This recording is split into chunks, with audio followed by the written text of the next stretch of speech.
de sorte a criar em nosso mundo interno a harmonia. Vamos pensar em descobrir a nós mesmos. Vamos pensar para nos integrarmos na vida em busca da vida. Vamos pensar na melhor maneira de percorrer os caminhos para a paz na intimidade. Vamos pensar no amor e dele fazer uso na pureza que possamos atingir. Vamos pensar na caridade, mas de tal modo que ela possa aliviar a consciência. Vamos pensar no perdão, no afã de que esse exercício elevado nos leve à tranquilidade. Vamos pensar na alegria, vivendo para que esse contentamento nos leve ao bem-estar permanente. Vamos pensar no trabalho, na honestidade, na honra, no aprendizado, na esperança. Depois disso tudo, devemos continuar a pensar na vida que continua, na reencarnação, em todos os nossos deveres, porque o pensamento é o selo de Deus para que as nossas cartas mentais possam chegar em seus destinos sem que o recibista, tanto quanto o carteiro, se envergonhe de as terem redigido e levado. Vamos pensar em Deus, porque dessa forma o nosso coração se transforma em manjedoura, onde poderá hospedar-se o Cristo. Então assim vamos agradecer a Deus e darmos por aberto Bom, eu só vou, antes de importante a reforma íntima, né? O estudo, né? O estudo de si mesmo, né? Como é importante isso? Porque como evita problemas para o nosso futuro. Eu vou ler um trechinho, um depoimento aqui. É uma entrevista que o Humberto de Campos fez com uma mulher. Ela se envenenou no Rio de Janeiro. Oi, essa senhora que ela foi entrevistada, ele entrevistou ela 15 anos depois dela ter se envenenado, né? Ela se suicidou, né? Deixando o esposo e o filhinho pequeno em casa. De vista que do ponto de vista, ela não era uma pessoa de muita cultura, mas era uma pessoa normal, como nós, assim, né? Mas tinha qualidades morais muito importantes. Ela era tímida, honesta, esposa muito operosa, devotada aos deveres de esposa e mãe. Sou uma pessoa exemplar. Mas faltava o que para ela? Faltava o autoconhecimento. Mínimo. Né? Mínimo. O que aconteceu? Aí ele vai fazer a entrevista aqui que o Humberto de Campos, né? O Humberto de Campos faz essa entrevista com ela. Né? Aí ele pergunta assim: a irmã possuía alguma fé religiosa? Opa, joia igual? Possuía alguma fé religiosa que desse convicção na vida depois da morte? Se ela tinha alguma religião que dava convicção que ela ia viver na morte. Ela seguia a fé religiosa, como acontece a muita gente que acompanha os outros do jeito de crer. Na mesma situação que se atende aos caprichos da moda. Para ser sincera, não admitia fosse encontrar a vida aqui, mas a vejo tão cheia de problemas, ou talvez mais cheia de problemas que a minha existência no mundo. Né? Como sobreveio a morte no corpo? Ficou inconsciente ou consciente? Como é que ele ficou, né? Não conseguia sequer mover um dedo, mas por motivos que ainda não sei explicar, permaneci completamente lúcida e por muito tempo. Quais as suas primeiras impressões ao verificar-se desencarnada? Ao lado de terríveis sofrimentos, um remorso indefinível tomou conta de mim. Ouvia os lamentos de meu marido e de meu filho pequenino, debalde gritando também a suplicar socorro. Então ela escutava os gritos do marido e do filho chorando por ela. Quando o rabecão me arrebatou o corpo imóvel, tentei ficar em casa, mas não pude. Tinha a impressão de que eu jazia amarrada ao meu próprio cadáver, pelos nós de uma corda grossa. Senti em mim um fenômeno de repercussão que não sei definir. Todos os baques do corpo no veículo me correria. Ela sentia até a vibração nos buracos do carro, carregando o camburão lá, rabecão, carregando o caixão, ela sentia até os baques de tão ligada que ela estava no corpo. Vocês vejam como ela estava ligada no corpo. Suicídio. Né? Depois de poucas horas, notei que alguém me carregava para a mesa de exame. Ela estava sendo levada para o IML. Vi-me desnuda de chofre e tremi de vergonha. Ela era muito moralizada. Ela ficou com vergonha de ficar na mesa. Mas a vergonha fundiu-se do terror que passei a experimentar ao ver que 2 homens moços me abriam o ventre sem nenhuma cerimônia, embora o respeitoso silêncio com que se dava uma pavorosa tarefa. Não sei o que me doía mais, se a dignidade feminina retalhada aos meus olhos, ou se a dor indescritível que me percorria a forma do meu novo estado de ser, quando os golpes dos instrumentos cortantes me rasgavam a carne. Ela sentiu todas as dores do corpo, todas, como se ela estivesse viva. Eles cortando a barriga dela, ela sentia tudo aquilo ali.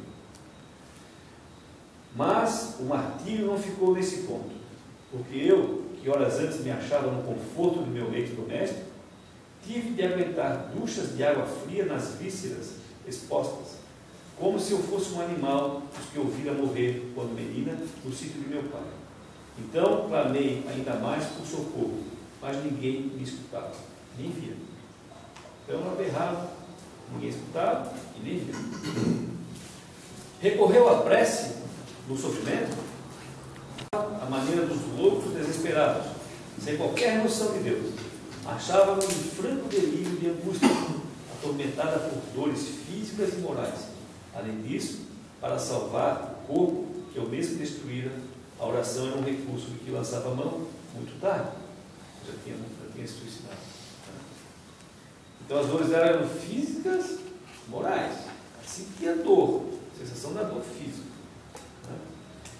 Encontrou amigos ou parentes desencarnados em suas primeiras horas no plano espiritual? Hoje, sei que muitos deles procuravam auxiliar-me, mas inutilmente, porque a minha condição de suicida me punha em plenitude de forças físicas. Então ela estava muito ligada ao físico. Então ela não conseguia sintonizar com nada que era no espiritual, não via nada. Como se ela tivesse reencarnado. As energias do corpo abandonado, como que me eram devolvidas por ele, e me achava tão materializada em minha forma espiritual, quanto na forma terrestre. Sentia-me completamente sozinha, desamparada. Assistia o seu próprio enterro com um terror que o meu amigo é capaz de imaginar. Não havia espíritos benfeitores no cemitério? Sim, mas não poderia vê-los. Estava mentalmente cega de dor. Sentia-me sob a terra, aí está, ela foi enterrada, ela se sentiu sob a terra, sempre ligada ao corpo, como alguém a se debater num quarto abafado, lodoso e escuro. O que aconteceu em seguida? Até agora não consigo saber quanto tempo estive na cela do sepulcro. Ela ficou presa no baixo, né? Seguindo hora a hora a decomposição dos meus restos. Então ela sentiu a decomposição todinha do corpo dela. Ela estava ligada. Houve, porém, um instante em que a corda magnética cedeu e me vi libertado. Então chegou uma hora que ela se libertou. Pus-me de pé sobre a corda. Reconheci-me fraca, faminta, sedenta, dilacerada. Não havia tomado posse de meus próprios raciocínios quando me vi cercada por uma turma de homens que mais tarde vinha saber serem obsessores cruéis. Deram-me voz de prisão. Um deles me notificou que o suicídio era falta grave e que eu seria julgada em corte de justiça e que não me restava outra saída senão acompanhá-los ao tribunal. Eles levam ele por lugares terríveis. Obedeci e para logo fui por eles encarcerada em tenebrosa furna, onde pude ouvir o choro de muitas outras vítimas. Esses malfeitores me guardaram em cativeiro e abusaram da minha condição de mulher. Estupravam ela, direto. Sexo mesmo. Estupro mesmo.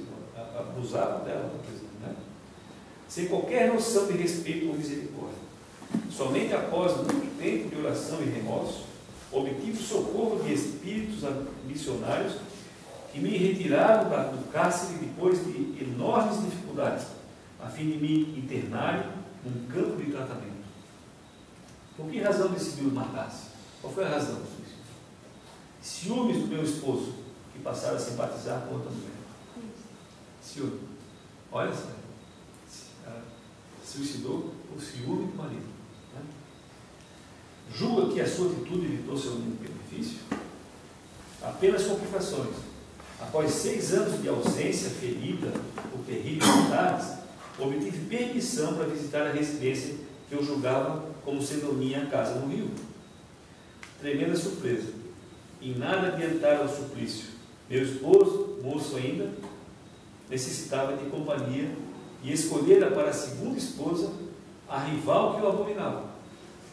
Então, aquela que tinha ciúme não casou. Ele e meu filho estavam sob os cuidados da mulher que me suscitava ódio e revolta.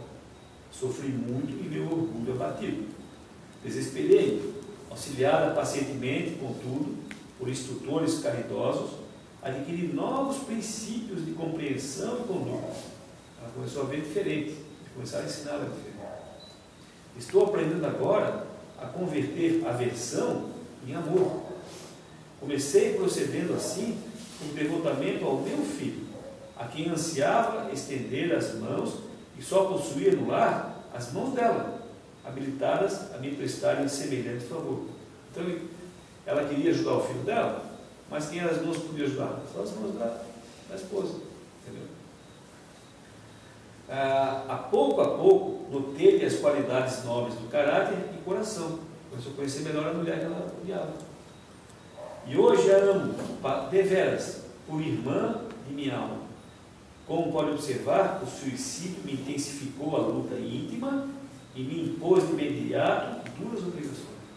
Então o suicídio, o que acontece? Acelerou nela. Essa é a parte boa. O suicídio fez com que ela arrancasse dentro dela aquela pessoa velha e, agora, as duras penas.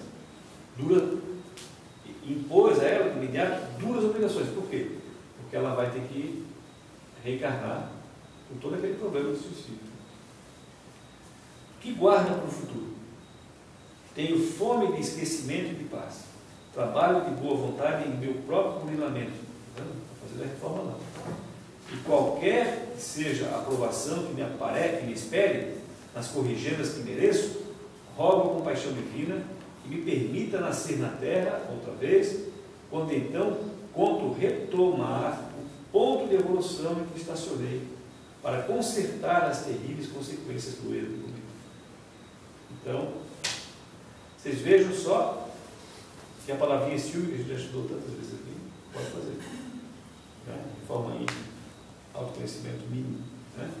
Colocou ela nessa situação de muita dor, de muita situação. Por isso que eu fiz questão de trazer esse livrinho aqui para mostrar para vocês como é importante que a gente aprenda realmente a incorporar na nossa vida, tentar voltar na nossa vida, o que a gente tem aprendido aqui, dilatando-se a nossa visão, para que a gente possa, quantas vezes a gente pode evitar problemas muito graves, muito duros da nossa própria existência.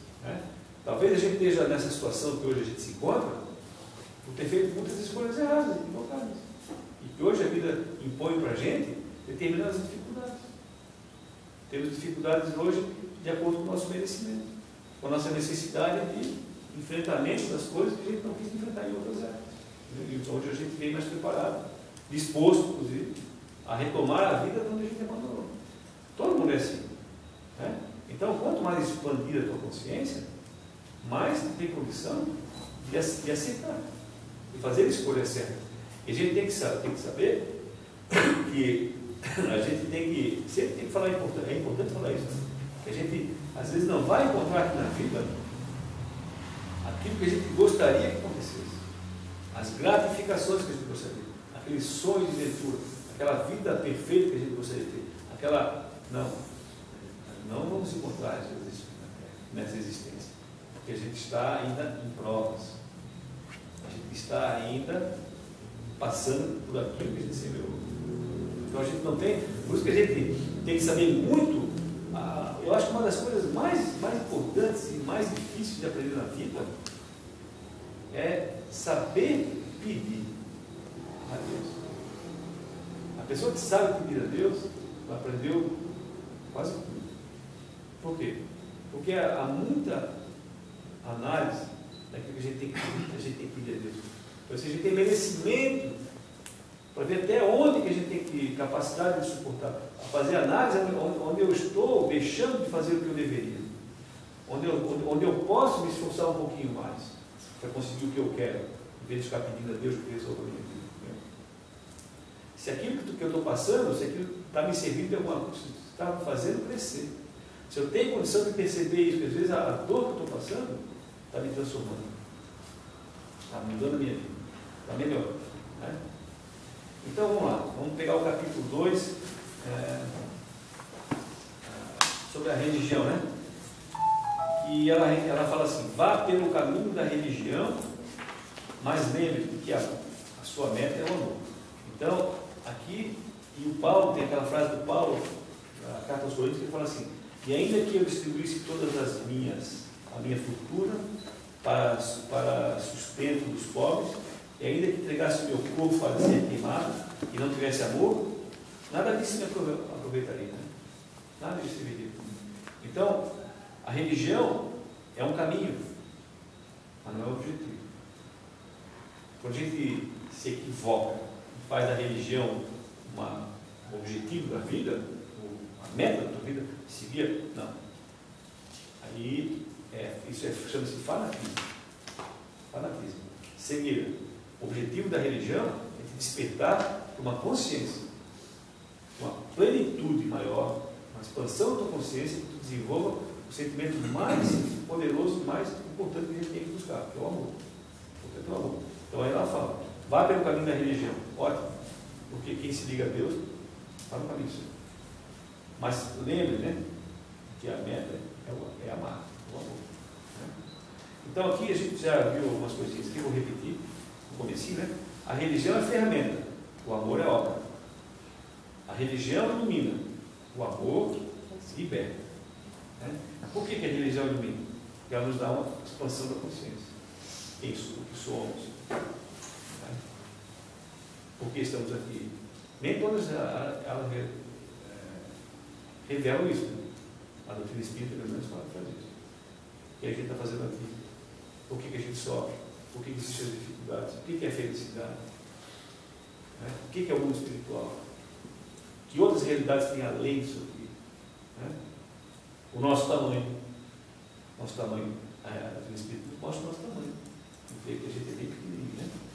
E o amor liberta. Então a religião ilumina, mas o amor liberta, porque a pessoa que ama, quando ela passa a amar, ela se sente, ela é livre.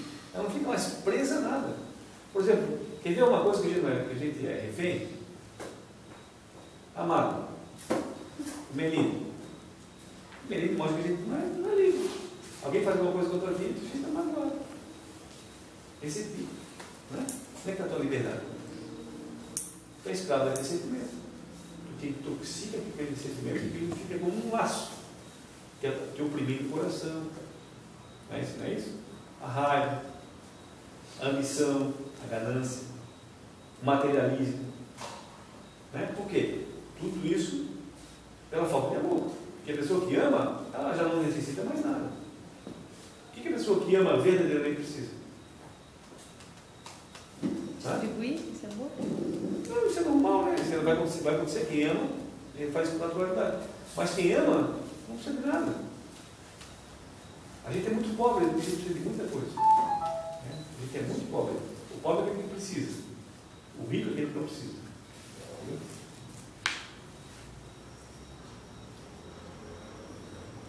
Então, a religião orienta, o amor cura.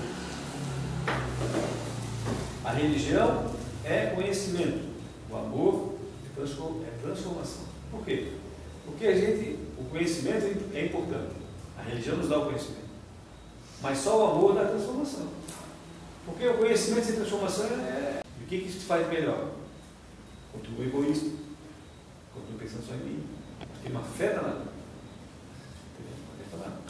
Então, o conhecimento serve para te promover a tua transformação. Essa é a finalidade do conhecimento. Né?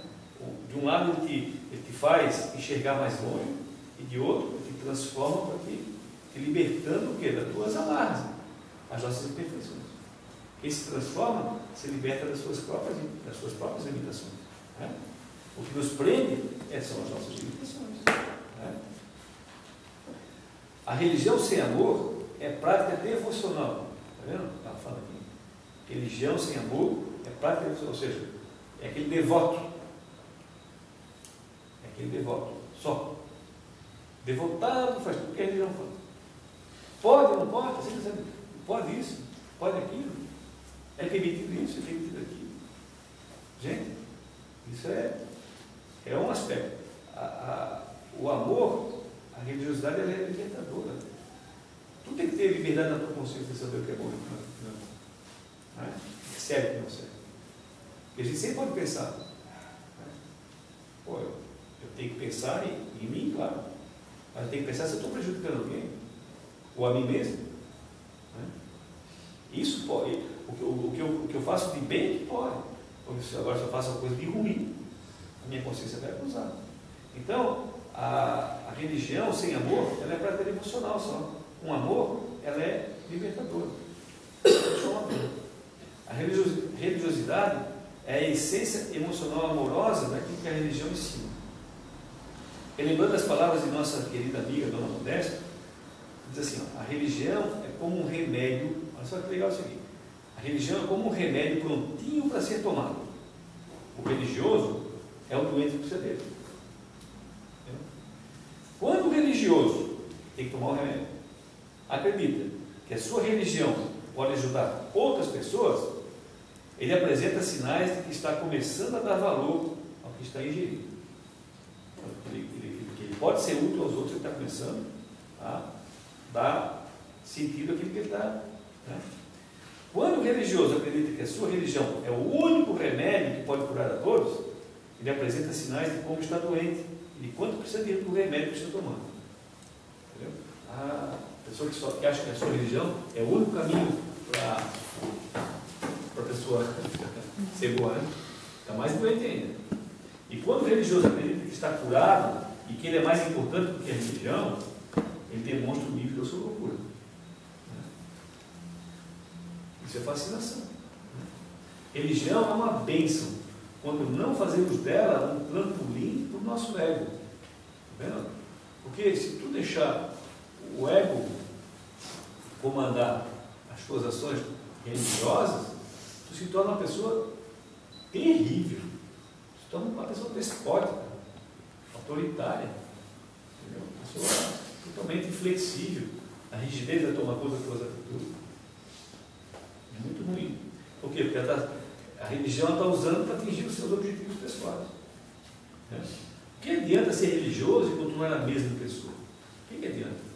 Religião só é remédio quando encontramos nela algo que nos torne melhores. Né? Então, quando a gente encontra algo que nos torne melhores, isso aqui está lá, Lama já falou, né? A melhor religião é aquela que nos torna melhor, faz a pessoa melhor. Religiosidade é trazer Deus para a sua vida prática, o seu coração, e não deixá-lo do lado de fora ou distante de você e das suas atitudes. Não é ser espírita aqui, no estudo, e sair dali da porta fora e ser uma pessoa completamente diferente. Né? Não é isso. Tem que ser a mesma coisa aqui dentro e fora. Né? É sentir a frequência de Deus na sua alma em qualquer lugar, em qualquer momento. Religiosidade é amor aplicado. Paulo, na sua carta aos cristãos de Corinto, diz que mesmo se distribuirmos nossa fortuna para os necessitados e nos sacrificarmos pelo próximo, se o fizermos sem amor, tudo isso nada valerá. A fortuna e o corpo físico são bens importantes, mas passageiros. O afeto, porém, é a essência duradoura da caridade e da bondade. Gestos de doação, desacompanhados de compartilhamento afetivo, são movimentos que beneficiam quem recebe, mas não enriquecem quem doa. quando a gente distribui as coisas, por exemplo, sem que ele fala, sem um compartilhamento afetivo, ou seja, sem sentir bem, feliz, de ver o outro feliz, ver o brilho no olho do outro, compartilhar aquele momento de alegria, sentir feliz pelo outro, quando a gente simplesmente doa alguma coisa, eu vou lá doar, a gente ajuda a quem vai receber, mas a gente não enriquece. Não enriquece. Não enriqueceu quem doa. Religião sem amor pode fazer luz em suas ideias, mas não liberta para encontrar Deus em seu próprio coração. Então a pessoa pode ser super intelectualizada, saber tudo que gosta, saber o Evangelho de cor, a Bíblia de cor, sei lá o que de cor, saber tudo, livro dos Espíritos na ponta da língua, mas o coração continua rígido, frio, distante de Deus. Então, nesse capítulozinho aqui, ela deu uma frase terapêutica que ela sugere: somente o coração aquecido pelo amor é capaz de derreter o gelo do cérebro, repleto de ciência e intelectualidade. Entendeu? Essa é a frasezinha que tem que guardar aí. Todo mundo vai guardar na cabeça? Vou repetir. Somente o coração aquecido pelo amor é capaz de derreter o gelo do cérebro. Por que ela fala isso? Repleto de ciência e intelectualidade. Porque saber, a gente sabe, né, muita coisa, né? Não sabe tudo, né? Está longe de saber tudo, né? Mas sabemos muitas coisas. Talvez a gente já tenha conhecimento suficiente para nos capacitar a sermos melhores pessoas. Será que é verdade isso? Você já tem conhecimento para ser melhor do que a gente é hoje? Sim. Tem? Muito conhecimento. Tem, né? Só que a gente aplica... Nosso conhecimento está na frente, tá? Cheio de intelectualidade, cheio de, que ela fala aqui, de ciência, sabemos uma opção de coisa. Mas, o coração aquecido pelo amor é capaz de derreter o gelo do cérebro. Nosso cérebro é frio, né? Ele é calculista, não é? Esse saber pode ser uma crença, que a gente acredita, mas depois a gente deixa de acreditar com a dificuldade. Então, mas mesmo os princípios da religião que tu professa. Reencarnação, né? Reencarnação a gente sabe dela. Pois é. Quando acontece uma dificuldade, a gente crê só, é uma crença, a gente já fica apavorado. Muito conhecimento. Teoria. E quanto mais conhecimento, também mais questionamentos, e aí a gente passa a se duvidar em muitos pontos. Porque os modos são as perguntas, né, como diz outros, mas eu acho legal, assim, a dúvida é importante, a gente tem que sempre buscar. Sim. Podia repetir a frase que a Ana está anotando, mas ela não conseguiu pegar tudo. Não consigo entender. Um aparelho de surdez é importante comprar. Não, esse novo aqui.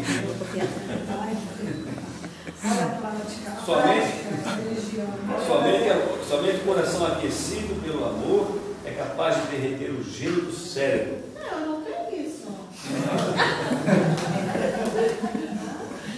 A turma do fundão vai levantar. A turma do fundão. Tem mais, né? Esse estudo a gente tem que desenvolver a paciência. Vamos lá, para frente. Vamos lá no capítulo 3. Discernir faz bem, mas o julgamento é peso energético. Discernir faz bem, mas o julgamento é peso energético. Então, por que ela fala isso aqui? Porque ela pegou lá em Mateus, numa passagem, para se basear nesse capítulo. Porque com o juízo com que julgardes, sereis julgados. E com a medida com que tiverdes medido, vos hão de medir a vós. Complicado, né? É isso? Então, vamos lá. Quando você tem um propósito definido em relação a alguém e o analisa, usa a razão, a ponderação e o discernimento. Quando você o julga, usa o que tem dentro de você para sentir o outro. Analisar os outros é uma iniciativa necessária de proteção, limite e decisão para uma melhor convivência. Fazer análise, analisar. Com base em uma análise sensata ou imparcial, você pode ajudar as pessoas e cuidar com mais sensatez sobre o tipo de relacionamento a ser mantido com elas. Quando sabe esse texto aqui, até onde é que pode colocar limites, fronteiras, né? Para não te permitir nem te prejudicar, nem ser prejudicado. Não prejudicar, nem ser prejudicado. Julgar é diferente de analisar. Julgar. Julgar os outros é criar barreiras na convivência em função do que você imagina e sente sobre o outro. Então você fala assim, aquele cara é perigo.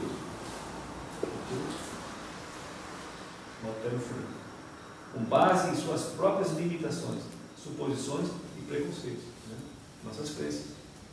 Então aquilo que a gente tem dentro da gente, a gente vai julgar o outro. O julgamento que você faz de alguém cria a sua realidade para entender aquela pessoa. Então tu cria uma lógica de entendimento daquela pessoa de acordo com o que tu julga dela.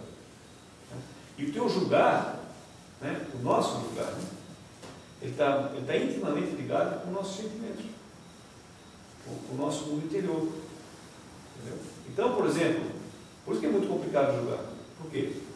Porque quando tu vai julgar, tu vai carregar nesse julgamento toda uma carga emocional que tu já vem carregando há muito tempo, talvez até milênios, e que muitas vezes não foi resolvida. Entendeu? Muitas vezes tu tens ainda, muitas vezes, arraigado dentro de ti, fugas, preconceitos, atitudes que tu não resolveu no teu passado, que representam hoje uma sensação de aversão. Por exemplo, o teu não auto-enfrentamento até hoje, que é uma realidade de todos nós nunca nos encontramos ainda conosco mesmo, sempre fugindo de nós. O teu não auto-enfrentamento que faz com que tenha aquela atitude de querer jogar o quê? A sujeira embaixo do tapete. Então, como é que tu age? Inconscientemente. Tu repele aquilo que tu não quer ver em ti. Tu rejeita aquilo que tu não quer, tu não tem coragem de resolver em ti ainda. Tu nega aquilo que tu terias que olhar com mais parcimônia e com mais autocompaixão, mais alto amor dentro de ti e te aceitar. Mas tu sempre negou. Por quê? Pelos processos de educação, de conscientização, de que é errado, é certo, isso não pode, isso pode, dizer, né? O que é horrível, o que é horrível. Então, tu não pode assumir uma situação que te falaram que só pessoas horrorosas sentem, ou pessoas horrorosas fazem. Então aquilo tu não admite em ti, tu foge daquilo. Mesmo que tu sinta, mas tu não quer nem experimentar aquilo. Começa a negar. Aí tu começa, como é que tu nega? A parte mais fácil de negar uma coisa é acusando os outros. Então quando chega uma criatura perto de ti, ela representa muitas vezes pontos de identificação com muitas coisas que não estão resolvidas dentro de ti, pode entrar num conflito muito forte com essa pessoa. Ou seja, tu pode passar de cara a rejeitar essa pessoa. Pode cometer uma injustiça com ela. Às vezes ela não é nada daquilo que tu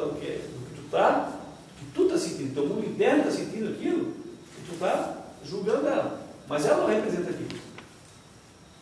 Está pressupondo, baseado no teu mundo estruturado. É assim que funciona conosco. Então, a princípio, nós somos o quê? Nós somos, primeiramente, altamente injustos no julgamento. Muito injusto. Sempre se comete uma injustiça no julgamento. Sempre. Não tem como não cometer injustiça. Porque ninguém conhece o outro ali. E muito menos a gente. Estamos dispostos a nos conhecer. Que é uma covardia moral nossa.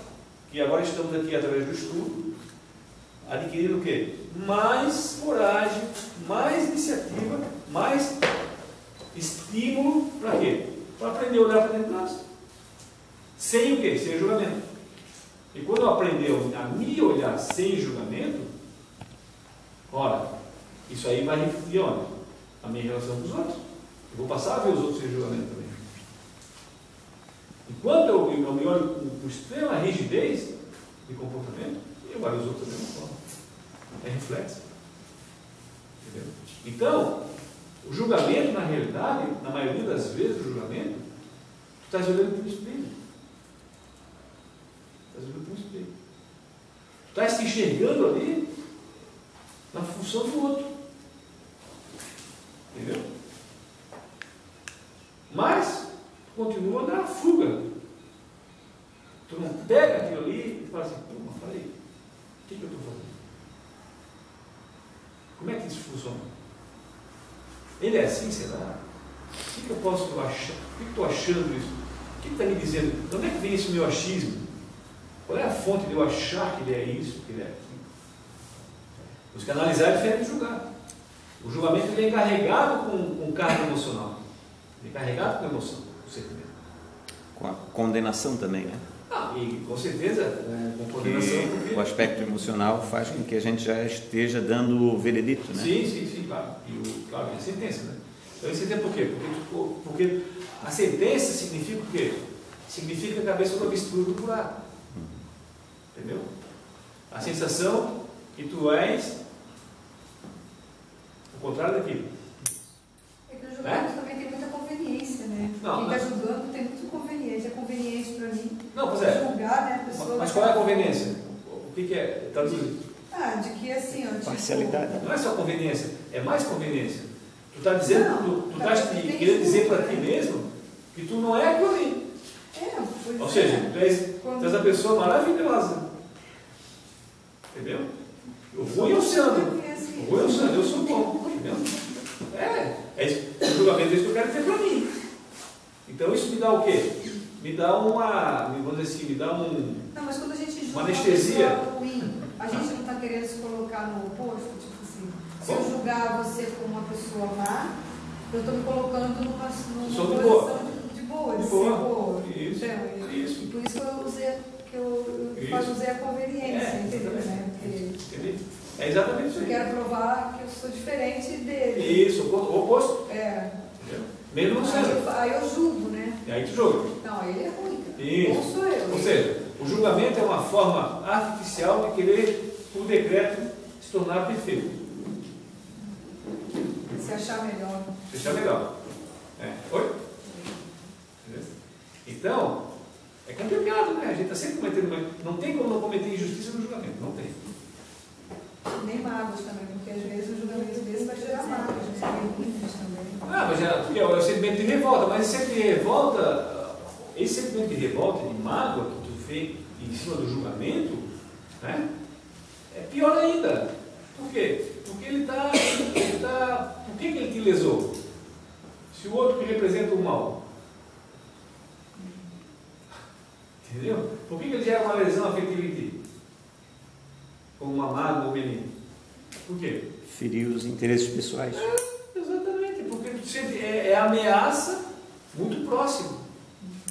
Né? É a forma de reação de uma ameaça muito próxima. Ameaça do quê? De tu ter que se enxergar. É isso aí. Se sentir descoberto. Se sentir descoberto. E se analisar, se avaliar. E se deparar com aquilo exatamente que está. Entendeu? Ou seja, qual é a palavra que Jesus mais usou no Evangelho? 6 vezes ele usou? Hipócritas. Hipocrisia. E é fugir da verdade. Né? Então, o julgamento que você faz de alguém cria a sua realidade para entender daquela pessoa. Mas não quer dizer que ela seja aquilo que você entende. Né? Estamos falando aqui. Ao tentar encaixá-la no seu modo de entendê-la, você corre o risco de adotar condutas e jeitos de ser muito semelhantes ao que critica. Ele fala aqui. Ao tentar encaixar a pessoa no teu modo de entendê-la, tu corre um risco de adotar condutas e jeitos muito semelhantes naquilo que tu estás criticando não. Ou seja, é bem provável que tu vai ser exatamente o que tu está criticando. Tu vai fazer exatamente aquilo que tu está criticando. É muito provável. Por quê? Por quê? Porque aquilo está em ti. Se aquilo está em ti, tu não vai refletir aquilo que está em ti um dia? Vai. Então tu vai ser exatamente aquilo que tu critica um dia. Né? Tipo assim, a culpa é minha e eu boto em quem eu quiser. A culpa é minha, eu boto em quem eu quiser. Não vou reconhecer em mim. Isso. Mas depois tu vai fazer exatamente o que tu estás culpando. Vai se achar no momento de fazer. Isso. Bem escondidinho. Mascaradinho. Tudo aquilo que você censura, julga, critica e recrimina no outro com muita persistência, provavelmente você vai fazer igual ou parecido em algum momento da sua vida. É muito provável. Isso com muita veemência, né? Por quê? Porque quando a gente fica reclamando muito da mesma coisa, é que aquela coisa ali incomoda, né? Está incomodando. Então a gente repete, se exalta, berra, fala de novo. Né? Essa é é uma forte tendência da mente julgadora. Trazer para dentro da sua programação mental todo o comportamento com o qual se incomoda em excesso, usado para desvalorizar alguém ou alguma situação. Então, ao mesmo tempo que tu estás julgando uma situação, desvalorizando ou denegrindo alguém, tu estás colocando na tua programação mental aquilo. Estás dando uma ordem para o teu subconsciente gravar bem aquilo, para passar exatamente naquele caminho ali. Tu vai fazer aquilo. Porque aquilo é como se fosse uma ordem para o subconsciente. É o processo de identificação para poder tu... Puxa, mas eu agi igual. Não, entendeu? É a mesma coisa que eu tivesse uma sala de borracha querendo jogar pedra nos outros, entendeu? O que eu jogo uma pedra, ela vai voltar. Ela vai voltar exatamente onde? Se joga com força, vem com força. É isso. Se joga amarela, ela volta amarela. Isso, exatamente. Entendeu? Por isso que o Einstein falou que a vida não se apieda, não tem compaixão. A vida devolve aquilo que tu dá para a vida. Se tu dá para a vida isso, a vida vai te devolver exatamente isso. Porque é justo, né? Ela não vai ampliar, a vida não vai ampliar teus crimes, teus erros. Ela vai devolver naquela intensidade dele. Às vezes até um pouco mais fraco. Né? Mas então, esse teu comportamento que te incomoda em excesso, tu vai colocar isso dentro do teu mundo, da tua programação mental. E mesmo que você não cometa os mesmos erros que tanto reprovam, essas programações mentais vão se tornar fortes e pesados vínculos energéticos entre você e essa pessoa ou situação. Aí é pior ainda. Olha que coisa horrível. Tu julga uma pessoa, tu está se amarrando nela, cara. Não tem aquela música, me amarrei. Me amarrei. Julga uma pessoa muito forte, tu está criando vínculos energéticos, cordão energético. Cordões emocionais, vínculos, entendeu? Que tu fica como tu julga uma pessoa muito forte, condena ela, tu assume automaticamente perante a vida o quê? Um compromisso com aquela criatura. Eu não falei para vocês que o Bacelli falou, quando esteve aqui, que o Gandhi pediu ao Cristo para tutelar o Hitler e toda a sua legião. É um cara capacitado, o rei da paz, capacitado para ensinar o rei da guerra. Entendeu? Então, quando a gente tem uma necessidade, a gente se amarra naquela pessoa justamente para poder depois sair junto daquela pessoa, resgatar junto os seus problemas. Entendeu? Porque Deus fala assim, o pensamento de Deus é assim: tu viu o erro do teu irmão, tu detectou, hein? Então agora eu vou te dar um compromisso eterno com ele, para te ensinar ele a ser melhor, já que tu viu o problema, tu vai ensinar ele. Entendeu? Então estás amarradinho com ele. Julgamento é um feitiço.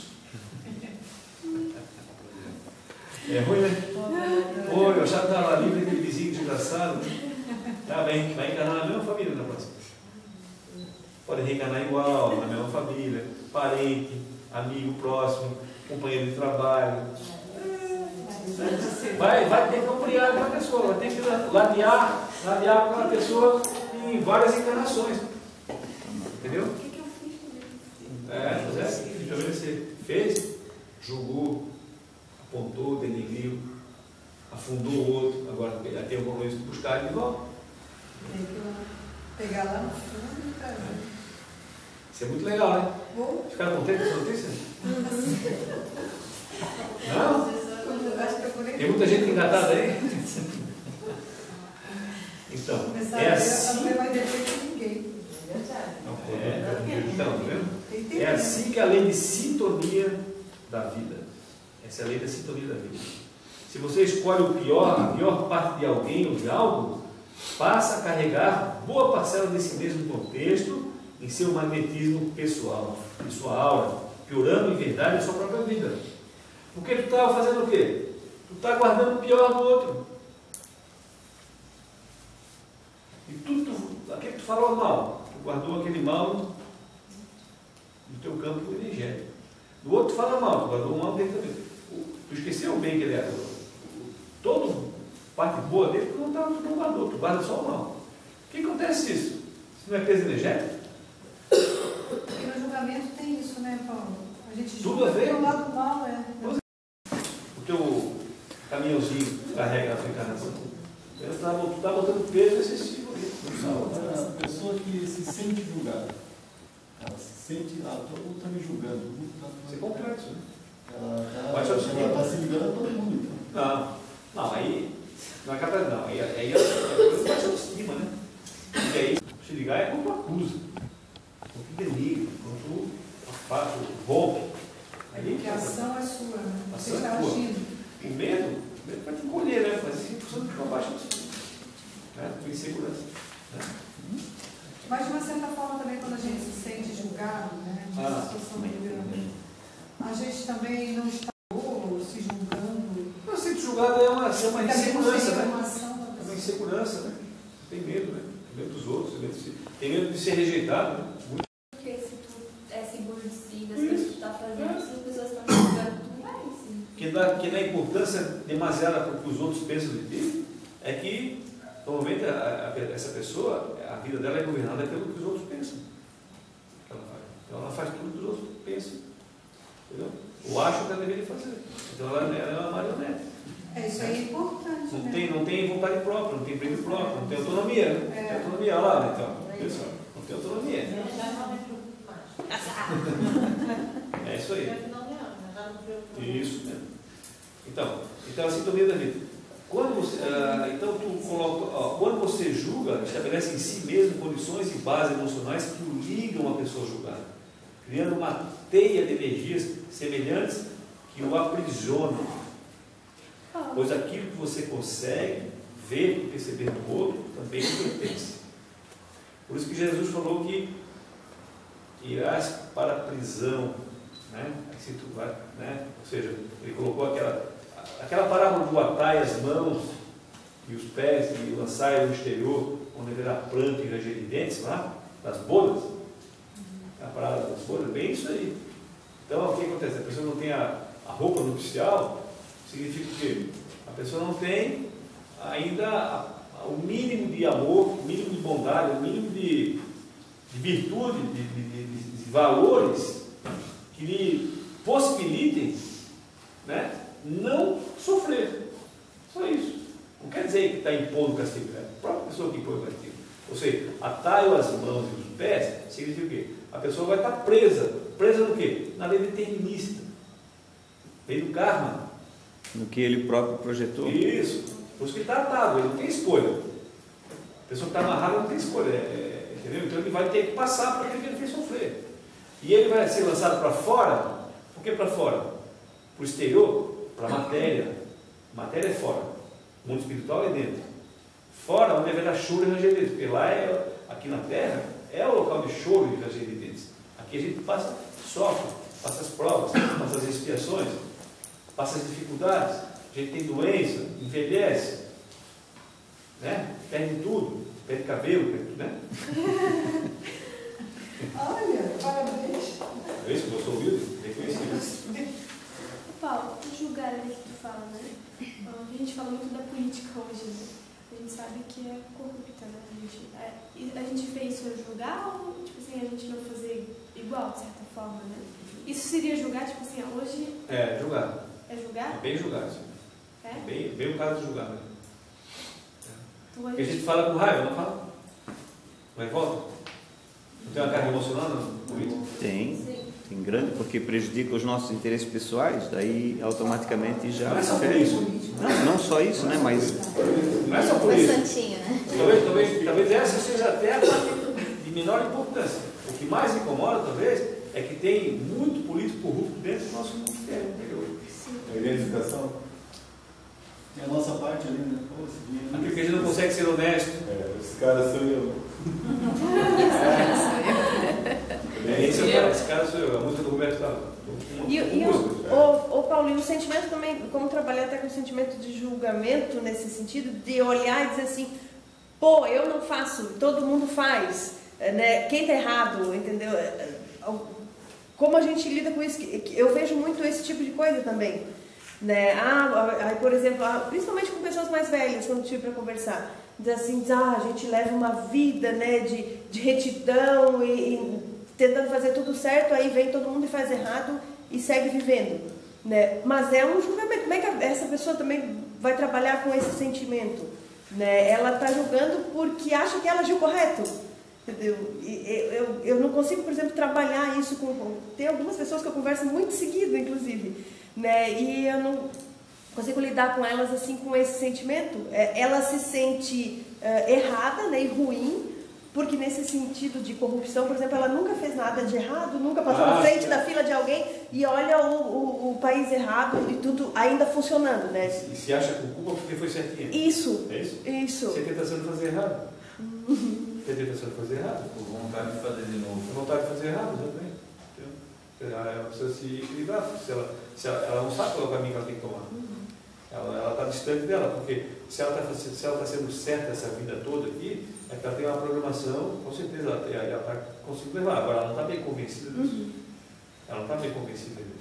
Porque ela tem muitos valores ainda que oscilam muito dentro dela. Está se pondo em Então, questionamento. ela acha que a vida, primeiro ela está vendo a vida como uma coisa efêmera, curta. O negócio aqui é curtir, ela está perdendo a oportunidade de curtir, está achando que a vida está passando rapidinho, ela não está aproveitando que ela está sendo trouxa, que não pega nada, que não roubado, que ser certinha, entendeu? Ela está se achando assim, como se fosse uma vítima, entendeu? Por quê? Porque ela está fazendo um troço meio forçado, entendeu? Então ela tem que, essa pessoa precisa mais consciência, precisa expandir mais a consciência dela, ver o que é a vida, entender mais a vida, né? Ela está passando muito distante do que das realidades espirituais, ela tem que se espiritualizar mais. Se ela se espiritualizar mais, ela vai ter uma outra visão da vida. Mas se ela tiver essa visão materialista aí, ela vai acabar sucumbindo. Entendeu? Todo mundo faz. Jesus falou isso, no final dos tempos, a fé de muitos esfriará. Mas aquele que perseverar até o fim se salvará. Está lá previsto no sermão de Mateus lá. Ele falou isso aí. Então, e é isso que vai acontecer mesmo. Muita gente vai deixar de ser bonzinho, né? E vai cair na vida mesmo. Estou com ideia, tudo vai, eu também, eu sou trouxa. E pode cair, né? Vou entrar na política também, porque todo mundo entra lá se dá. Vai querer uma boquinha, entendeu? Então, vai se dar mal. Vai se dar mal. Porque não esperou. Isso que eu estou dizendo, a questão da gratificação, de achar que a gente está aqui para curtir, não é bem assim, né? Ninguém está aqui para sofrer, mas a gente não pode pensar que o objetivo da vida é a realização material, né? Quem pensa assim está lascado, entendeu? Porque tem grande chance de se dar mal.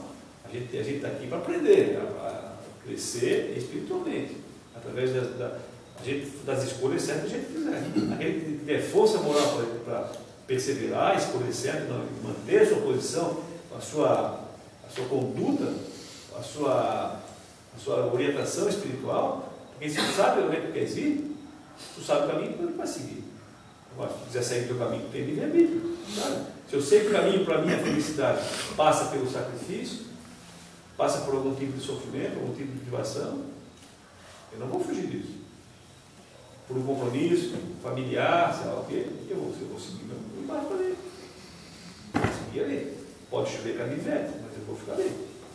Entendeu? Agora, se eu estou meio barro, meio tijolo ali, louco para escorregar, né? Então, continuando aqui, a maturidade emocional acontece quando você usa o discernimento das suas aquisições para perceber o outro, sem se fixar em nenhuma ideia ou concepção definitiva sobre ninguém. A analisar é uma postura de maturidade. Então, o que acontece? Maturidade emocional acontece quando você usa o discernimento das suas aquisições, ou seja, tens aquisições intelectuais, tens conhecimento, conhecimento religioso, intelectual, já tens uma noção de muitas coisas. Então, tu vai usar esse teu discernimento para perceber o outro, sem te fixar em nenhuma ideia ou concepção definitiva sobre ninguém. Por quê? Porque tu não pode fixar uma concepção sobre alguém que seja definitiva. Isso é uma maior mancada que qualquer um pode fazer. Quando a gente fala assim, o fulano é isso. Pronto. Quando fala, o fulano é aquilo. Quando a gente fala um negócio desse, a gente rotula.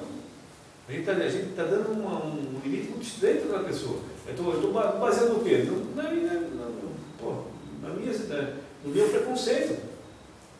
Agora, quando eu olho para uma pessoa e uso o discernimento e espero dela uma parte boa e uma parte ruim, e sei que isso é verdadeiro, que todos somos assim, que nós temos um lado sombra e um lado luz, e que ela pode estar errando e amanhã ela está acertando, e hoje eu também sou assim, hoje eu estou acertando e eu não posso estar errando. Então eu não fixo, eu não rotulo ninguém. Eu vivo com aquela pessoa dentro de uma dinâmica. Entendeu? E aí estou aprendendo, talvez, a construir uma imagem de mais respeito para aquela pessoa, de mais consideração humana. Mais harmônica, né?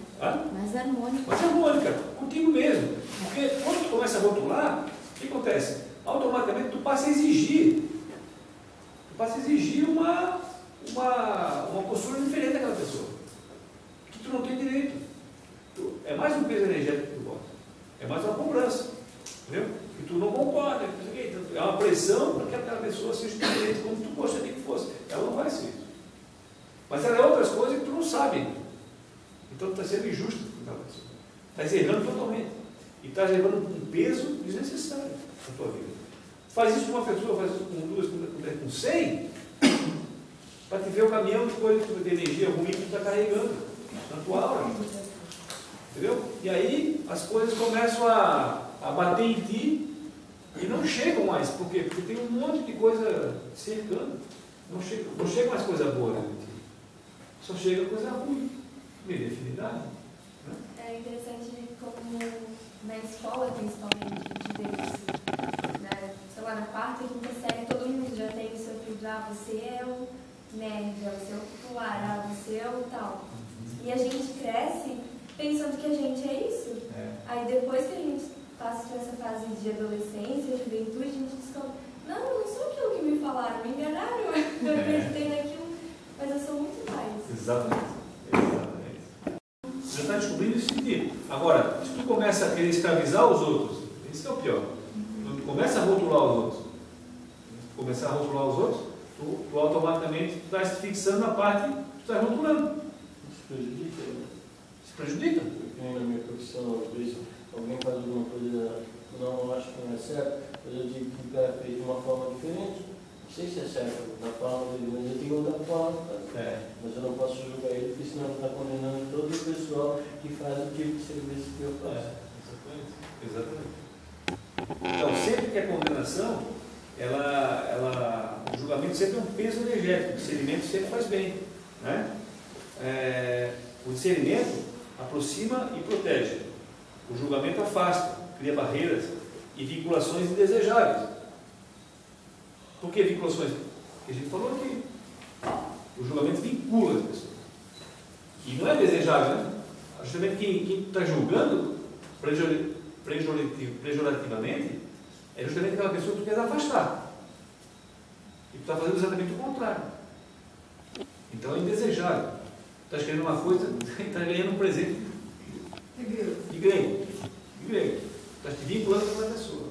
Às vezes assumindo compromissos mais pesados, mais graves que tu possa imaginar.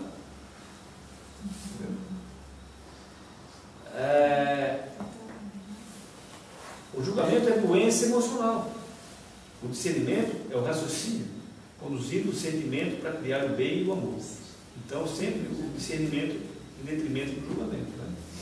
O julgamento é a compulsiva necessidade humana de fugir de si mesmo. Está vendo? E projetar no outro as sombras que prefere evitar. Então, a pessoa não está querendo realmente se conhecer. Né? Ele vai empatá-lo na lei de justiça, atraindo para os seus ombros o mesmo peso ou a ausência de caridade que tenta colocar nos ombros dos outros. Foi por isso que Jesus nos alertou para o fato de que seremos julgados com os mesmos recursos que julgamos, e seremos medidos e valorizados da mesma forma que medimos os outros. Ele falou aqui, né? Lá em Mateus. Porque com o juízo que julgardes, sereis julgados. E com a medida com que tiverdes medido, vos hão de medir a vós. Não dá um arrepio? Dá, né? O discernimento é uma abertura para sentimentos mais fracos. Discernimento esse vai buscar na vida a leveza e a luz, que você aplica ao relacionamento com os outros. Ele já o aplica para com você mesmo. E a frase terapêutica aqui é: o julgamento é o filho predileto do preconceito. A gente tem que guardar isso aqui. O julgamento é o filho predileto do preconceito. Olha lá.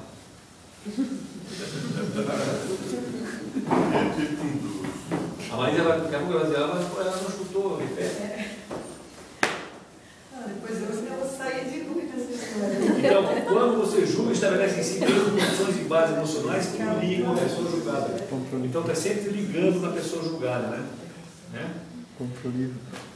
Alguma dúvida aí do julgamento? Com medo. Está com medo? Língua comprida, né? Bom,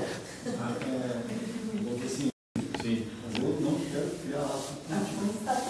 Se eu não tiver vínculo, não estou assim, não, posso até não ter vínculo contigo.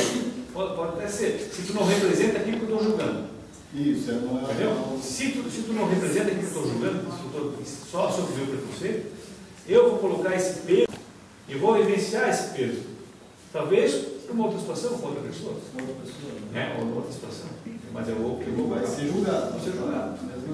Eu vou passar por aquele peso ali. E se tu tens exatamente aquilo que eu estou te julgando, eu crio um vínculo e mutualidade. Entendeu? Eu assumo a responsabilidade perante Deus e te ajudar. A coisa de Deus é difícil. Tem pessoas que julgam alguém sem conhecer. Isso. Não conhece a pessoa. Não conhece. Não sabe nada. Peraí. Vamos corrigir o que ele falou. Ele falou assim: às vezes a pessoa julga sem conhecer a pessoa. Quem conhece alguém para julgar? A gente nem se conhece. A tua mulher está com 40 anos do teu lado, tu julga ela, tu conhece ela?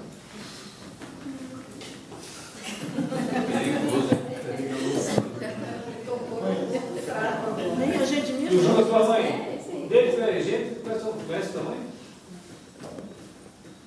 Conhece teu pai? Quem conhece a mãe? Quem conhece sua mãe? Quem conhece seu pai? Não, eu sei que é. Eu sei que é uma pessoa maravilhosa que eu amo demais, mas eu não sei. Tem no mundo dela. Que tem na construção daquela pessoa que está ali, eu não sei. Quais são as experiências que ela tem, quais são as virtudes que ela tem ainda escondidas, os talentos que ela tem maravilhosos. Eu sei alguns. Ou os defeitos, sei lá, as sombras que ela carrega. Não sei. Sei. Alguém sabe? Não sei nem de mim. Exatamente. Não sabemos nem de nós, não é? Eu não sei. Não sabemos nem de nós. Quanto mais dos outros. Por isso também não podemos nos julgar. Pois é, julgamento. Também se julga, julgamento sempre é prejuízo. Bota na cabeça isso. Julgamento sempre é prejuízo. Coitado dos juízes, né? Hã? Coitado dos juízes. Não, é prejuízo. Por quê? Porque é peso energético, cara. Como faz para não fazer isso? Para não fazer? Amor, praticar o amor. Não nasce. Analisar. Discernimento. Ô Paulo, também não Tá tem vendo? lá. Analisa a corrupção, então, por favor. Analisa. Corrupção? Porque eu não consigo. Corrupção é ruim. Tá, eu sei, tá, mas eu tô vendo, eu não posso ver. Isso é julgar. Tá, mas tu julga o político, não a corrupção, né? Quem tu julga? A corrupção ou o corrupto? Julgo o ato, julga a pessoa. Julga o ato, julga a pessoa. A gente julga a pessoa, a gente não consegue julgar o ato. Isso. Entendeu? Não consegue? Entendeu? Agora a corrupção. A gente sempre personifica uma situação. Isso. A gente personifica, exatamente. Então a gente coloca nessa relação, a gente cria uma relação com essas pessoas, né? A gente tá, sabe? Porque a gente está se enxergando. Olha, tu te enxerga onde? Tu te enxerga na corrupção ou na pessoa que está fazendo? Na pessoa. Então por isso a ilha na pessoa. Essa indignidade. Isso. Dignidade. Isso. Não é a corrupção que tu está com raiva. É o porquê que ele está fazendo aquilo aqui, entendeu? É que ele está te chocando, mas te revoltando, entendeu? Então, isso aí é que faz. Agora, o discernimento é importante, que a gente abra o discernimento para ver que aquela pessoa pegando. Oi? Quer saber se ela vai na rua ou não, por isso que eu estou falando. Você vai dizer. Não, eu acho que a grande indignação é por fala dos milhões, né? Que poderiam estar sendo investidos no país, na saúde, na educação. Agora tem outra pergunta para fazer. Por que eu nasci nesse país corrupto? Exato. É que assim, Por que eu nasci nesse país corrupto? Não, pois é. Merecimento. sonegação de imposto, furar fila, porque eles também se Por que eu nasci na Suíça, na Suécia, na Dinamarca, nos Estados Unidos, na Holanda, na Finlândia, Estou perguntando assim.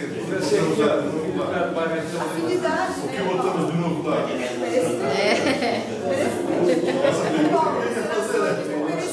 Paulo, no centro dele falava, você vai nascer lá na Etiópia, Claro. Verdade. Verdade. A missão do nosso país é tão bonita, né? A missão do nosso país é tão bonita, né? A gente tem que se sentir agradecido. Então tá bom. O que é, onde é que foi desenvolvida a lei de Gerson? Que país que nasceu a lei de Gerson? Quem? Qual é o país que nasceu a lei de Gerson? A leite. Sabe qual é a lei de Gerson? Sei. Então, Levar vantagem em tudo. isso. Onde é que nasceu isso? No Brasil. No Brasil. fume continental. Está todo mundo fazendo isso? E você leva vantagem em tudo. Nossa! Foi isso que ele falou que estimulou? Ou as pessoas já faziam isso? Não, está nesse povo aí, ó. Faz parte da gente. Essa coletividade assim, é imatura ainda, entendeu? Imatura. Isso aí é o remédio para combater a corrupção, é o próprio corrupto. Entendeu? Um dia as pessoas dizem assim, pô, corrupção é ruim. Não quero. Não quero mais. Também não faço. Quero ser pastor, porque corrupção me deixa muito feliz. Eu não quero mais corrupção. Aí vai se mudar. Agora, quando a pessoa achar que corrupção ainda é meio de ganhar a vida mais fácil, vai continuar isso aí. Paulo, até por exemplo, uma palavra na prova é um tipo de corrupção. É, claro que é. Sim. Claro que é. Daí eu acho engraçado que essas pessoas da minha sala falam que os governantes do nosso país são posicionistas, tem que mudar tudo, mas a primeira oportunidade de colar numa prova, a primeira oportunidade de não fazer os deveres, de copiar, eles fazem. Não, A minha filha, quando colou uma vez na prova, ela falou para mim, quando me levaram, eu chamei ela, vou te chamar de Violinha. Ela quase colou. Não, me chama disso, pelo amor de Deus. Violinha. Olha o exemplo. Julga. Então, vamos lá, capítulo 4. Vamos dar. Livre-se da saudade de si mesmo. E respondendo Jesus, disse: Marta, Marta, estás ansiosa e afadigada com muitas coisas, mas uma só é necessária. Quem não está tão afadigado assim, cansado, mas só uma coisa é necessária. Vamos ver o que é. Existem relacionamentos que estão se intoxicando a tal ponto que podem perturbar muito e tirar mais do sono. Nesse estado, você não sabe mais o que fazer para resgatar a saúde da convivência e aceita, sem perceber, a manipulação e o domínio como alternativas ilusórias de solução. Com base em crenças limitantes, o mecanismo mental inconsciente adotado em tais contextos é algo como assim: vou fazer isso ou aquilo para agradar, assim serei amado ou respeitado. Ao agir assim, você se afasta de si mesmo para supostamente estar mais perto de quem ama. Em seguida, vem a angústia, pânico, desespero, amargo e outras tantas dores emocionais. Bom, vou dar uma explicadinha isso aqui, né? Então, o que acontece? Às vezes, tem relacionamentos que ele fala que estão se intoxicando até o ponto que tiram um pouco o equilíbrio. Nesse estado, tu passa, não sabe mais o que fazer e aceita sem perceber a manipulação e o domínio como alternativas ilusórias de solução. Ou seja, tu passa a aceitar tudo, tu passa a aceitar o outro sendo aquela forma como ele é, sabe, um relacionamento tóxico, entendeu? Por quê? Porque tu quer ser aceita, tu não quer sair do teu estado, da tua comodidade, tu não quer te incomodar, em outras palavras, entendeu? Então, com isso, tu se afasta de quem? De si mesmo. Você afasta de si mesmo. E isso tem um custo, tem uma reação. A reação que quer mágoa, angústia, pânico, desespero e outras tantas dores emocionais aí. Cobrança, entendeu? Acusação, revolta íntima, expiação silenciosa, entendeu? Tudo isso aí. É o caminho? Não. Hã? Não, né? Em função de limitações morais, emocionais e espirituais, são geradas relações destrutivas e muito sofrimento quando desejamos amar e ser amados. Quando a gente deseja amar e ser amado. Como desejar amar e ser amado está dizendo aqui que muitas relações destrutivas são criadas em cima disso aí. Muito sofrimento. Quando desejamos amar e ser amado. Mas está errado querer amar e ser amado. Está errado? Querer forçar. Não. Querer amar e ser amado. Não é errado, né? Não acho errado. Não acho errado? Querer ser amado é porque falta amor. O problema é querer ser amado. Pois é, Esse é o erro. Querer retorno. A gente quer amar. Querer amar. Dá para. Escuta, pensa bem. Dá para se sentir amado sem se amar? Se amar? Dá? Sem se amar? Dá. Se amar. Pois é. Não dá, gente. O que vem na frente é o amar. Não adianta tu querer ser amado, correr atrás do ser amado. Ah, eu quero ser amado, quero ser, sabe, ser reconhecido, ser pessoa. Não adianta querer ser isso se tu não conseguir amar. Não vai ter ponto de conexão aí, ó. Não tem como, não fecha essa conta. Entendeu? Então, isso gera muita dor, cara, muito sofrimento. É uma nível de decepção da pessoa, porque ela sempre vai esperar alguma coisa da outra pessoa. Isso, cobrança. É só receber. Agora você não consegue nem amar, né, Paulo? Se você não se amar, você não consegue nem amar. Isso, nem se sentir amado. As duas coisas você não consegue fazer, você não consegue. Porque quando o ser amado representa uma necessidade na tua vida, entendeu? Significa que tu traz uma base amorosa muito insignificante, insuficiente para te dar plenitude, para te dar equilíbrio, para te dar autonomia. Autonomia é a base do auto-amor. O auto-amor é a base da autonomia. Desculpa, o auto-amor é a base da autonomia. A pessoa que tem auto-amor, ela, claro que quem não gosta de ser amado, todo mundo gosta. É muito legal ser amado. Desde que eu não crie dependência, porque se eu não me amar, eu quero ser amado estabelecendo cobrança e dependência. É necessidade. Necessidade. Eu preciso do ar para respirar. Eu tenho que arrumar uma tampa de panela. Entendeu? Tem que arrumar alguém, eu não consigo ficar sozinho. Meu Deus do céu, eu fico desesperado. Tem a válvula de pressão, pelo menos, né? É verdade. O que é uma pessoa por exemplo, que vive se relacionando com muitas pessoas? Muitas pessoas. Somente sexualmente. O que é isso? Carência, né? É um poço sem fundo. Bebendo água do mar. Isso, bebendo água do mar. Entendeu? Batendo a sede do mar. Né? Entendeu? Por quê? Essa é a falta de autonomia, de auto-amor, de autoestima, de segurança. Eu tive uma fase dessa, Paulo. E eu, assim, ó, não conseguia me olhar mais no espelho, porque eu já não me enxergava mais. Aí foi naquele momento que eu entendi que eu tinha que fazer alguma coisa, só naquele momento. Isso. Que eu tinha que reagir.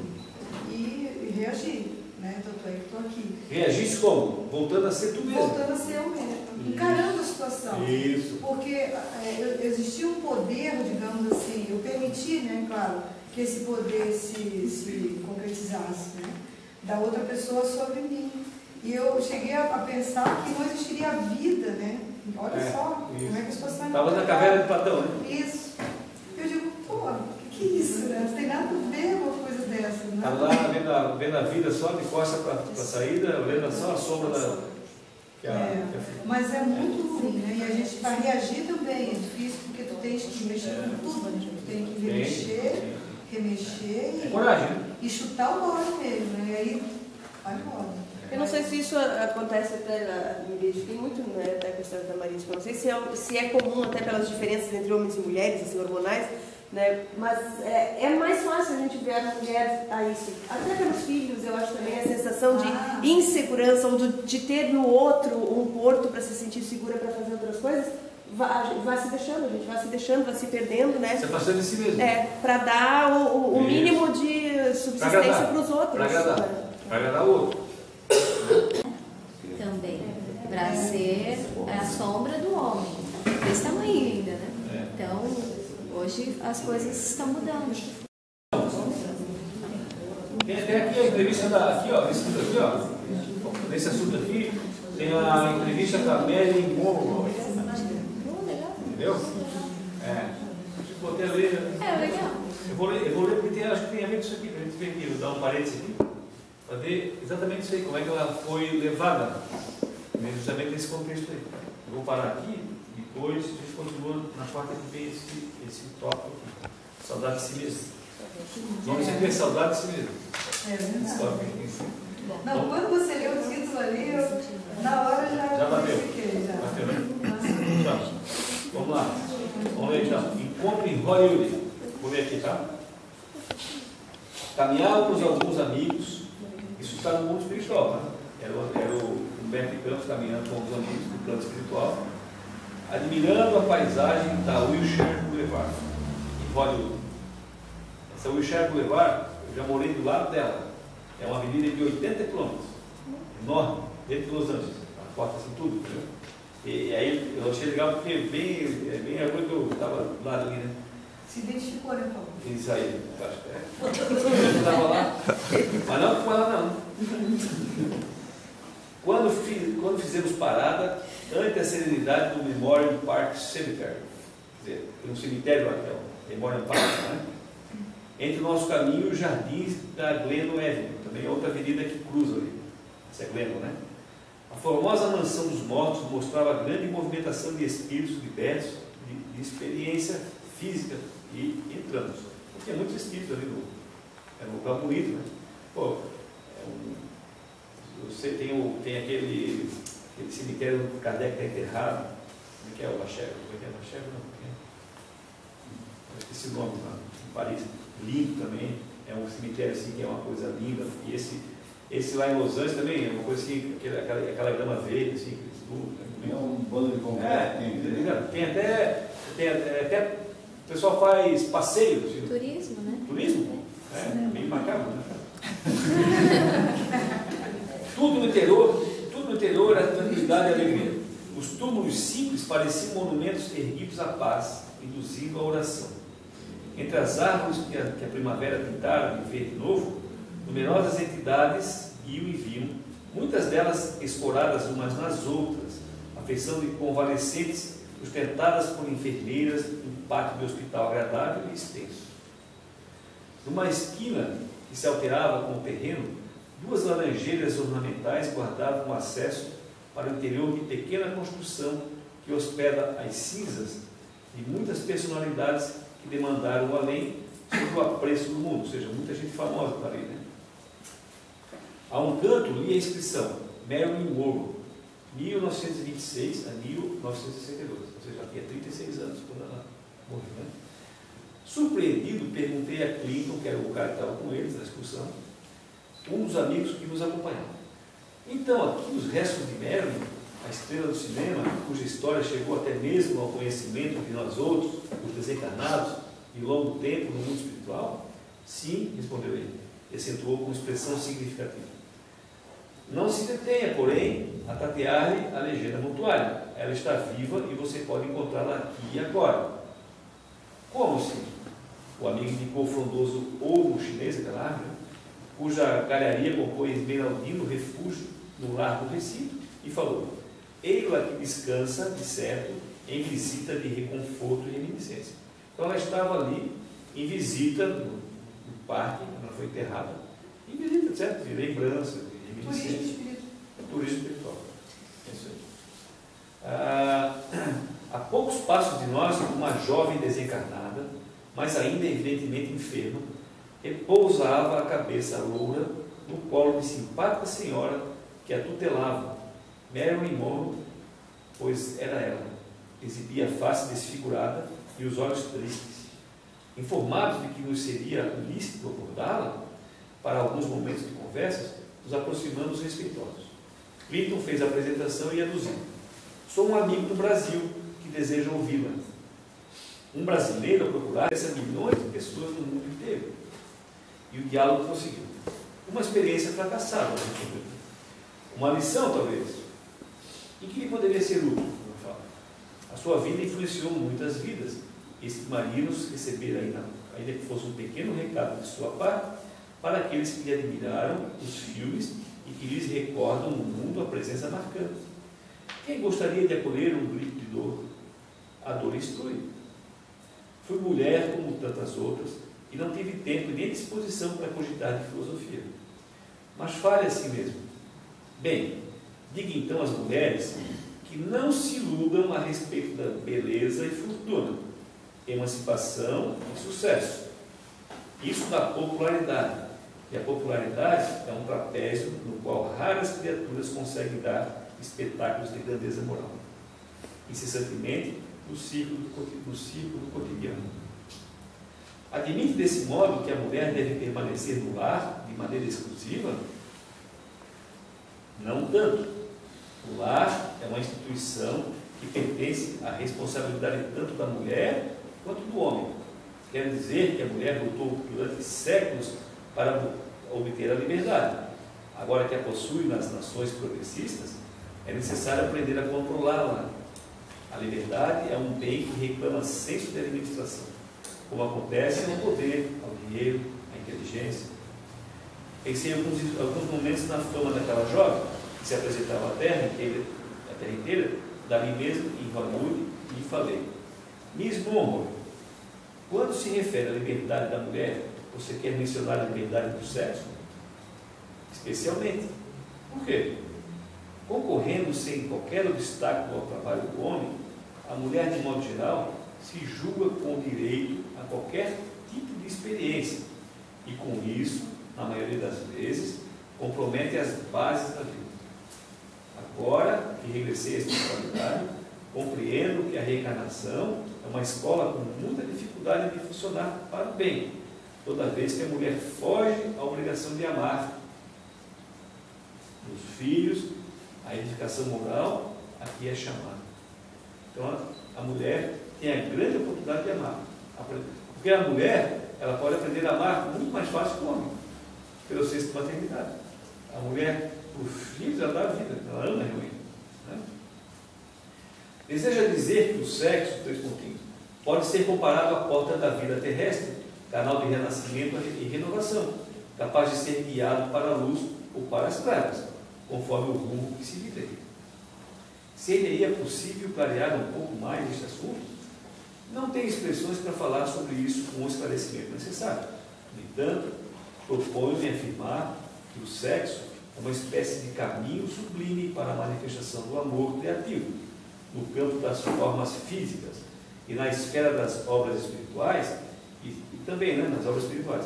E se não for respeitado por uma sensata administração dos valores em que se constitui, venha a ser naturalmente tumultuado pelas inteligências animalizadas que ainda se encontram nos níveis mais baixos da evolução. Mesmo considerei encantado em me ouvir os conceitos.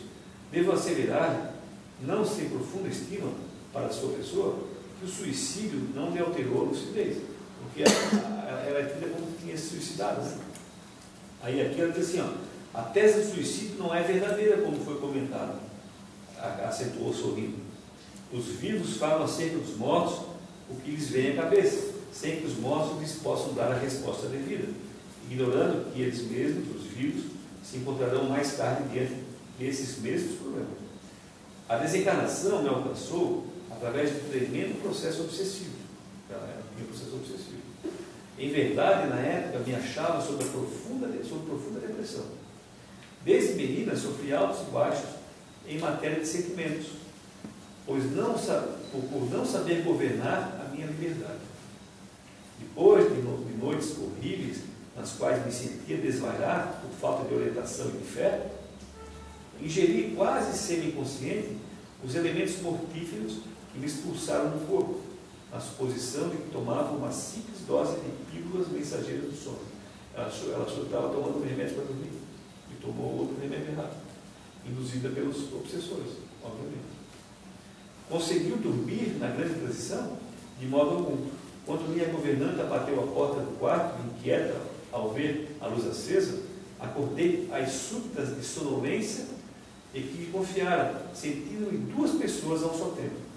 Ela viu ela em pé e o corpo.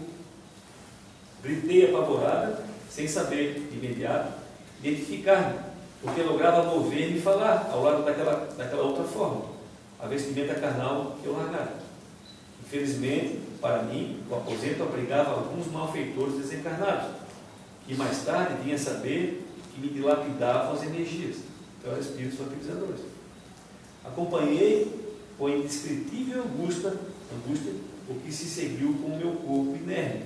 Entretanto, isso faz parte de um capítulo do meu sofrimento, que lhe peço permissão para não relembrar. Ser-lhe-á possível explicar-nos o que terá experimentado essa agudeza de percepção, justamente no instante em que a morte, de modo comum, traz anestesia e repouso? Efetivamente, eu não tive a intenção de fugir da existência, mas no fundo estava em busca do suicídio indireto. Malbarataram minhas forças em nome da arte, encontraram-me a excessos que me arrasaram as oportunidades de elevação. Ultimamente fui informada por amigos daqui de que não me foi possível descansar após a desencarnação, enquanto não me desvencilhei da influência perniciosa de espíritos vampirizadores, a cujos propósitos eu aderira, por falta de discernimento quanto às vezes que rege o equilíbrio da alma. Compreendendo que dispõe agora dos valores de valiosos conhecimentos em torno da obsessão, 3 pontinhos. Sim, creio hoje que a obsessão entre as criaturas humanas é um flagelo muito pior que o câncer. Peçamos a Deus que a ciência do mundo se decida a estudar os problemas sem resolver. A entrevistada mostrava sinais de fadiga, aí acabou, né? Então, vocês vejam como é que é, né? Como é que é o processo de quem não se conhece, e quem não sabe se analisar os seus sentimentos, se ela se deixou levar a processos obsessivos. Claro que ela tinha, ela afastou-se dela mesma, ela abandonou todas as oportunidades de elevação que a vida tinha lhe dado, em função do quê? Do ego, da fama, daquilo que lhe trazia uma certa narcotização da vaidade, né? Do ego, né? Ela sentia bem sendo linda, admirada, né? É o glamour, né? Glamour, exatamente. Conforto materialista. O conforto materialista. Materialista também. E aí o que aconteceu? Ela atraiu para dentro, para si, espíritos de baixo teor. De baixo teor. Vampirizaram as forças dela, ela entrou em depressão, né? Porque ela foi cada vez mais sugada, certo? Imagina o espelho que ela devia estar, né? Sendo sugada energeticamente, foi ficando fraca, até entrou na depressão. Na depressão foi fácil eles manipular ela. E eles pegar um remédio, pegar o outro. Mas nesse caso ela foi tratada lá na espiritualidade com suicídio? Indireto. Indireto. Com muita gente. Ela foi induzida? Não, ela foi, sim, induzida porque se deixou induzir. A energia Seria dela um era... atenuante, Paulo? Sim, tem um atenuante, tá, ela não cometeu suicídio porque ela não fugiu da vida. Mas ela falou, mas o suicídio indireto, por quê? Porque ela malbaratou todas as oportunidades, ela se entregou aos vícios e tal, entendeu? E ela estava, de certa forma, perdendo o contato com a vida, né? Se afastando. Então não deixa de ser um suicídio indireto, né? Assim como todo mundo que fuma, todo mundo que bebe, que se droga, né? Que comete os excessos, também está acelerando o processo de vida. Ou seja, está fugindo do equilíbrio, né? Fugindo da vida, né? Vamos encerrar nosso estudo aqui. Encerrar nosso estudo mais uma vez, agradecendo aos ensinamentos desses livros maravilhosos, a posição que podemos ter lido nesta noite, e que esses livros possam encontrar em nossos corações o acolhimento e a valorização necessárias para nos ajudar a nossa transformação. Que possamos, a partir desses conhecimentos, ativarmos a nossa vontade de forma firme e e perseverando no caminho da renovação espiritual. Que assim seja.